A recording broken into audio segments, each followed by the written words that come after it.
What's good? How y'all doing? Back in this thing with another video. Who am I? Emoneyyy Flava.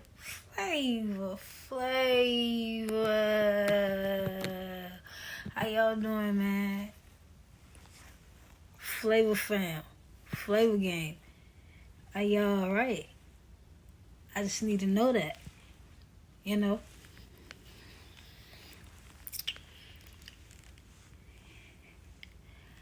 I've been going through some things lately, you feel me, man? You feel me? I'm back and I'm better. Rest in peace to my little sister. You will forever live on through me. Know that. Now let's get into this reaction video. That's what I'm coming to you guys with. A little quick reaction video. I mean, y'all ain't seen my face in a minute. I'm here, I'm back, and I'm better. You feel me? Boom. This video is how to start a car that been sitting for a while that just won't start. Let's see how that is possible. Anyway, let's get into the video. Boop, boop. Hey guys, Chris Fix here, and today I'm going to show you before you go to start a Chris car that's Fix. been sitting for a long time. And by a long time, I mean the car's been sitting without being started or moved for at least 4 to 6 months or longer. In this case, I got this Mustang from an online auction. I'll be turning it into a drift car. 4 to 6 months? I don't know if it starts. But I do know the car's been sitting for a while. So even though I really want to see if the car is going to start up, before we do that, I want to go over a couple important things to check so we don't cause any damage to the engine. Safety first. That being said, the first thing to check was this key was really hard to get in and out. In's not too bad, but getting it out's a little tough. There's some oil in that thing, little rust thing. Key is usually a quick and easy fix. So to fix Rust in it.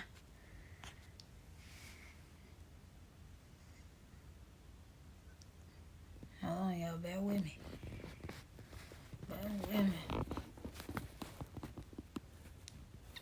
That thing was rusting. He snatched that mug. He had to snatch it out. the sticking ignition lock, we're going to be using one of these dry lubricant sprays. But instead of me just fixing it real quick, I wanted to show you guys how a lock actually works and why it's hard for your key to move in and out.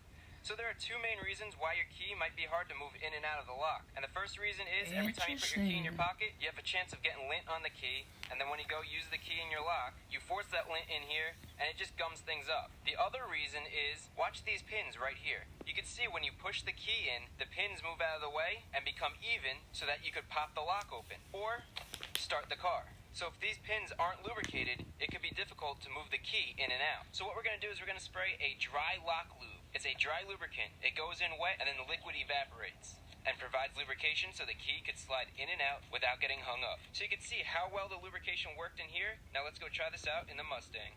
So make sure you roll down a window or leave a door open or something. So just shake this up, and you really don't need a lot, just a little burst. Work our key in, let's see. Alright, now that is a lot better. And that's the first fix on our Mustang. In this video, I'm going to show you tons of little tips and tricks just like this. And at the end of this video, we're going to go try to start this car and see if she runs. Cars are not meant to sit around. They're meant to be used. So when they sit around, one of the biggest problems is parts get rusty. And the fluids in the engine and transmission and all of that start to break down. So with the car off the ground, I'm going to show you how to get this car ready so we can safely start the engine. Alright, the first thing to do is get under the hood and check the engine oil. Actually, before we even do that, when a car sits, animals like to make your car their new home. So they'll build nests out of straw and leaves, which could easily catch fire with a hot engine. So take a look around and make sure you don't see any nests from animals anywhere in the engine. Safety first. The other place to look is in the grill and also down below the grill. Not only for animals, but leaves and debris starts getting stuck up here, which will cause your car to overheat when you first start it. And actually, you can see right here, it looks like we have a bird of some sort. Actually, it looks like a hummingbird that kind of got wedged up here and stuck. So real quick, just look for stuff like this and nests from animals. So the first fluid we want to check, and probably the most important fluid to check, is the engine oil, because it's the lifeblood of your engine. Imagine if we went to start the engine and there happens to be little to no oil in there. Or if the oil's old and broken down and provides no protection. You could cause some serious damage. And you can see here, we're very low on oil. Actually, I wonder if there's even any oil in this engine. So let's drain it and find out.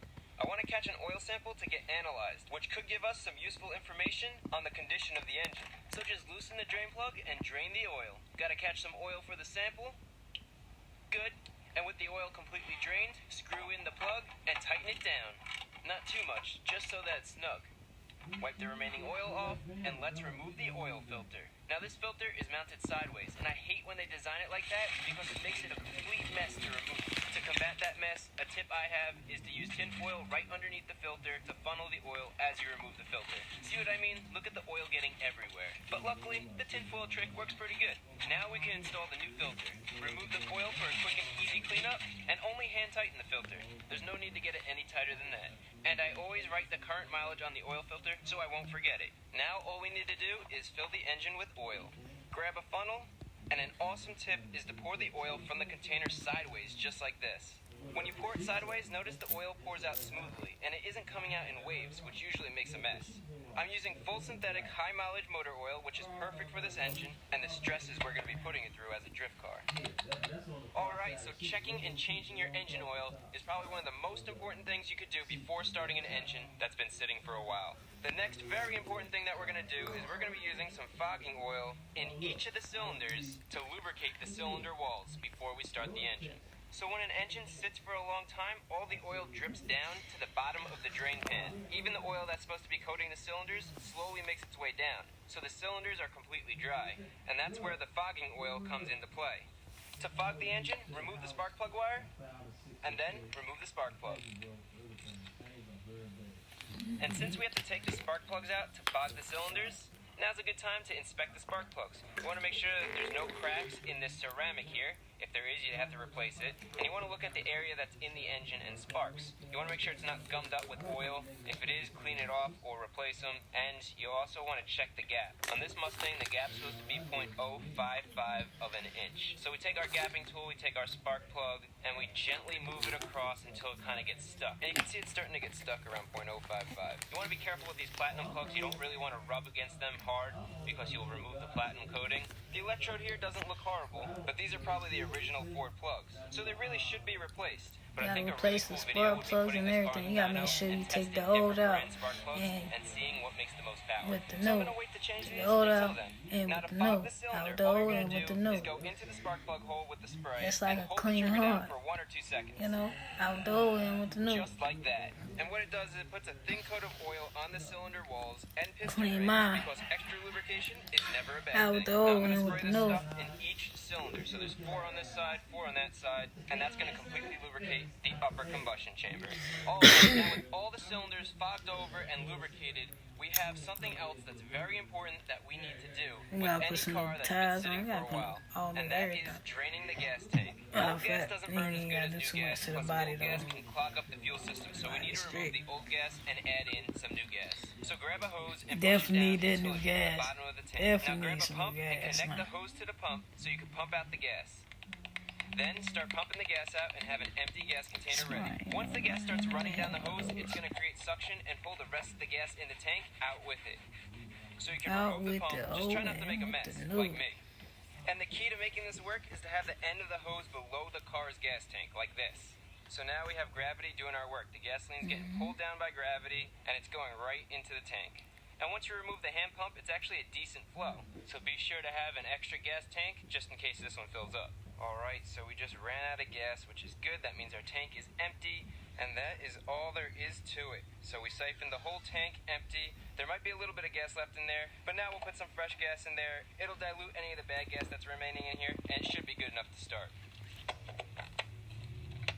And in this case, we removed about 7 to 8 gallons of gas. And you're probably wondering, okay, so what do I do with all this gas? Your local recycle center will take the gas because you don't know if it's any good. Or you could try running this stuff in your lawnmower. And if it runs in the lawnmower, then you know the gas is still good. Now with the old gas removed and some fresh gas in the tank, the last thing we want to do before we start the engine is check the coolant. We want to check the level, which you can see on the side here, and the coolant has to be filled to that line right there. And then we want to open up our coolant reservoir and use one of these hydrometers. And these are actually really inexpensive. And all you do is you put it inside the reservoir. They got so much squeeze the bulb stuff up you here, can use and now, it'll take a you sample know? for you.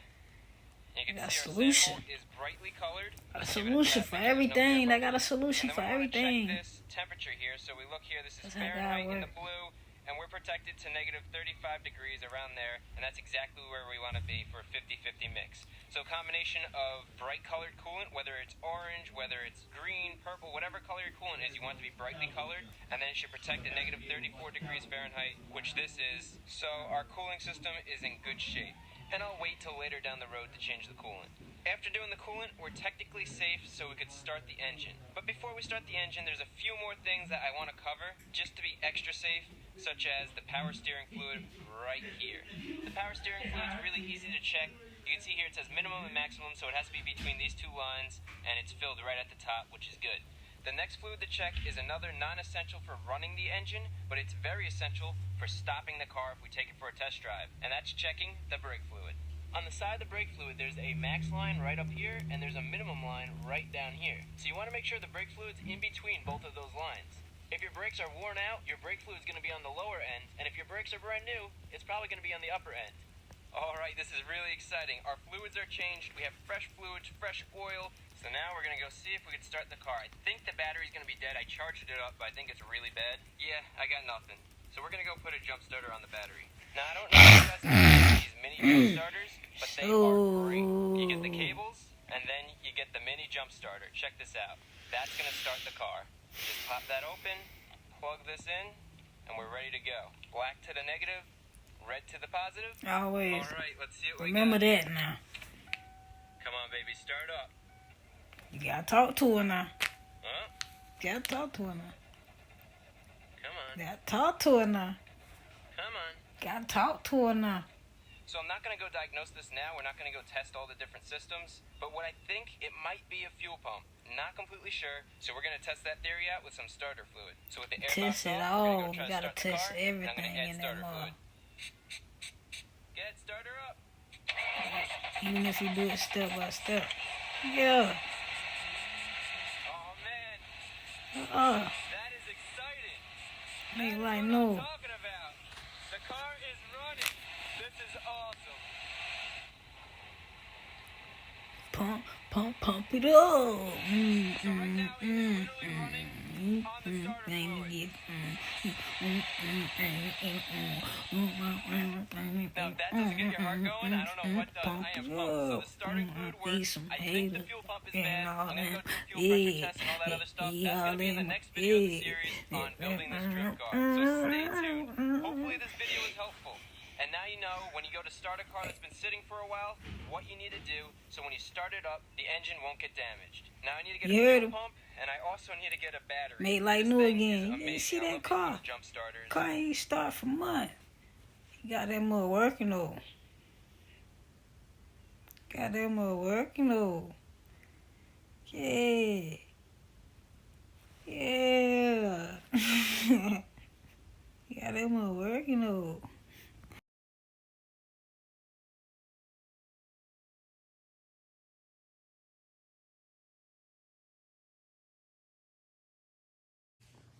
Oh my. Hey, Emoneyyy Flava. Gotta go.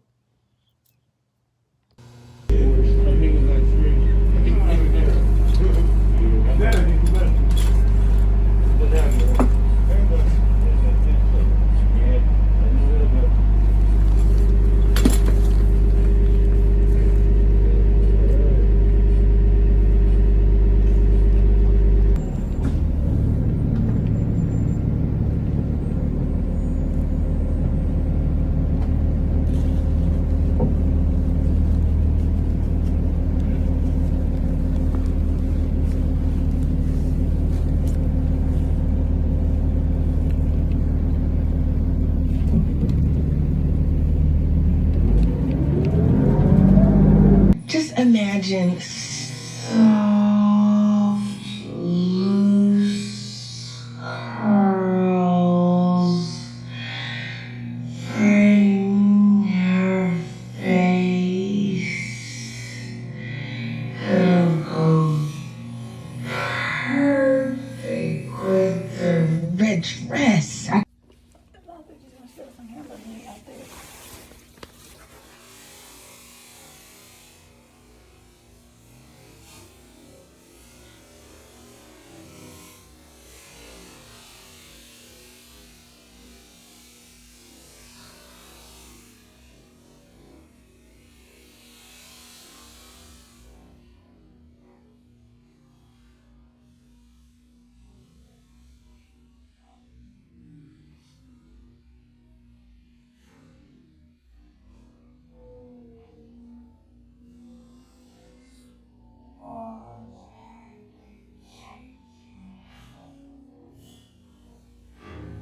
Oh, I like that dress.